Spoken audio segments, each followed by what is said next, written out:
We are back with the 21 Pilot lore videos. I know I strayed a little bit, but Mama always comes back home. And today's topic, I fear, is going to be something that a lot of the lore clickies are going to be like, this is common sense. But listen for a second, okay? I feel like this is something that is so obvious that I feel like everyone just knows it, so they never talk about it. So I'm here to talk about it. And also keep in mind that a lot of my videos that feel like they're common sense to the average lore clicky are catered towards the people who want to learn more about the lore, because I feel like there isn't great resources when it comes to learning the lore when you're just starting out. Like, if you just didn't live through the lore as it happened, it's really hard to catch up. So this is why I'm trying, okay? But today I want to talk about the religious symbolism around the Torchbearer and how he might play a literal angel in the universe of 21 Pilots. Now, Tyler and Josh, both being Christians, bring up religion a lot within their art, and I dare say it's one of the main concepts when it comes to 21 Pilots, which is why it makes sense that such a lead character in their universe would represent something like this. To make my argument, I want to start with the Torchbearer's name, just starting out, his name alone. Torchbearer, the holder of light, okay? The guy that lights the way and guides everyone to a better place. I'm sure you're already picking up on the religious themes already, but let's continue. Light is something that is heavily ingrained within Christianity. You often see angels surrounded by light. There's this idea that religion and God lights your path. Not to mention the opening statement in the Bible is literally, "Let there be light." Light is something that is also heavily associated with the Torchbearer, even down to his name. He gives light both literally and metaphorically. Literally, because he runs around holding a torch, and often in music videos you can see that he is surrounded by a lot of darkness, and he is the only thing bringing light. And even on tour during the Trench era, once again he would come out on a dark stage holding that light, being a beacon of light in the darkness. A lot of the times you can see him literally lighting the way for banditos, for Clancy, Tyler, whatever you want to call him, and guiding them out of Dima to Trench, to a safer place. I also say metaphorically because the banditos themselves represent hope. It is said within the lore that the mere existence of the banditos is giving the Dima citizens hope, which is why the bishops are so against them. So by Torchbearer being the one who is in charge of the banditos, he is the main guy representing this symbol of hope. You know, before Clancy came in and started being the main character. So because the Torchbearer is this character who gives light, who guides people out of their troubles, you can take this in two ways. You can say that Torchbearer is this guardian angel-like figure, but you can also take this further and say that the Torchbearer and the banditos might represent religion and this idea of believing in something bigger than you, therefore that gives you hope to continue. Hey, editing Leighton here. I just want to chime in and say that this is literally the concept to March to the Sea. Isn't that fun?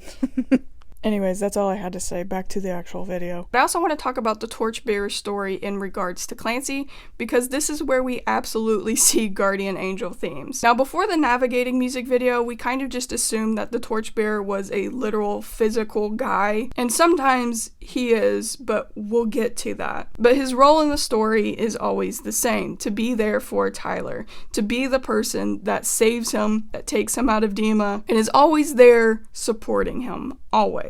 So even if you don't want to say that the Torchbearer is some sort of guardian angel, it is absolutely apparent that he is some sort of supportive, protective figure within this story. But I want to talk about the Torchbearer's first appearance because this is especially interesting to me. The first time that we see the Torchbearer is the jumpsuit music video, and the way that they go about showing him for the first time is really, really interesting. See, to me, it seems like this is like the Mufasa in the sky moment, okay? This is Simba remembering who he is and going back and defeating Scar moment. Just when Clancy thinks that he is being captured by Dima again, he looks up and he sees the Torchbearer, he sees the banditos. And the Torchbearer himself, he's just a figure. He's very, very far away. He's high up on this rock. He is surrounded by light. You can only see his silhouette, basically. And you have him physically looking down upon Clancy, as if he's this heavenly being from above, watching this mortal go through the trials and tribulations. But you also have Clancy, or Tyler, again, whichever you prefer, looking up at him. And this may symbolize looking up to something bigger than you, looking up to religion, looking up to a god or an angel, and that alone giving you hope. Because the Torchbearer doesn't do anything in this music video per se, besides throw some flower petals. But that alone, the mere existence of the Torchbearer looking down upon him, is enough for Clancy to be motivated to fight back. Without religion, life may seem bleak and meaningless, but the idea of there being something bigger than you is enough to motivate you to keep going. Again, you could argue here that the banditos represent religion and that whole hope that comes with believing in a higher power, but I also think that they represent positive influences as a whole. But from the get-go, the first introduction of the Torchbearer, we are introduced to him as almost of kind of like a supernatural figure. He's far away, you can't see him very well, but his presence is very real and very motivating to this main character. To me, it looks like they're trying to set up this angel looking down upon him from the heavens, being there to motivate him to keep going. Remember how I said earlier, up until the navigating music video, we kind of thought that the Torchbearer was just an average dude? Well, he isn't. I mean, he is, but he kind of isn't, because he has superpowers. So that in itself is implying some sort of supernatural being, but there's more to it. He has Godzilla powers, but he can also project himself into places where he is not physically there. He could be at multiple places at the same time, almost like an angel. He can be at multiple places at the same time, but what's key here is that only Tyler can see him. So in the navigating video, we find out that once again, the Torchbearer is always there with Clancy, but just not physically. I think this parallels stories that we share of people sharing their experiences with actual guardian angels. A lot of the times people will say that, you know, somebody saved me from this car wreck. I saw somebody there saving me, but nobody else saw this person here. It reminds me a lot of those stories, and the fact that the Torchbearer wasn't physically there always, but still always wanting to protect Clancy. It's very much giving guardian angel to me. But if you're not convinced already, it gets even more obvious with the Heathens music video. I can hear the cries now, well, Heathens isn't a part of the official lore, it was for a movie. I don't think that they would put something in like this that fits so well and is so obvious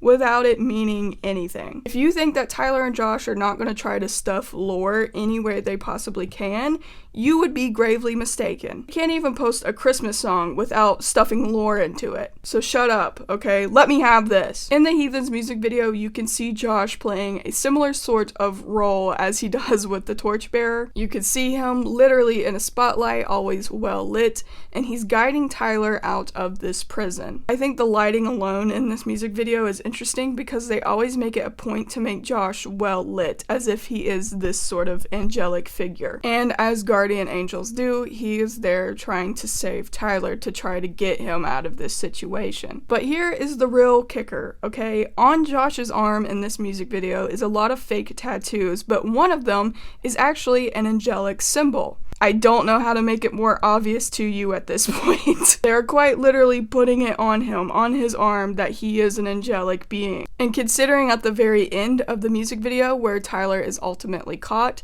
we do not see Josh at all. Had Josh physically been there, you would assume that he would have been caught as well, but just because it's Tyler alone, we can assume that he probably wasn't physically there either. Once again, symbolizing this sort of supernatural being. And he's also like playing drums and floating around in a prison, so I don't think you can actually physically do that. Honestly, I think it's sweet that Tyler wanted his best friend to play such an important role to this story and literally making him a guiding light, a guardian angel to this story. And there's probably something to be said there as well, how we can see actual people in our lives as guardian angels, as kind of this light that keeps us going. Whether you take it as a supernatural force or not, I absolutely believe that there are people in our lives that certainly feel like a guiding force. I totally see where Tyler is coming from by making Josh this important role. So there you go. Ultimately, the main takeaway is Josh Dunn is not real. He's not real. If you enjoyed the video, please hit like and subscribe to join the Groovy Graveyard, and I will see you in the next one.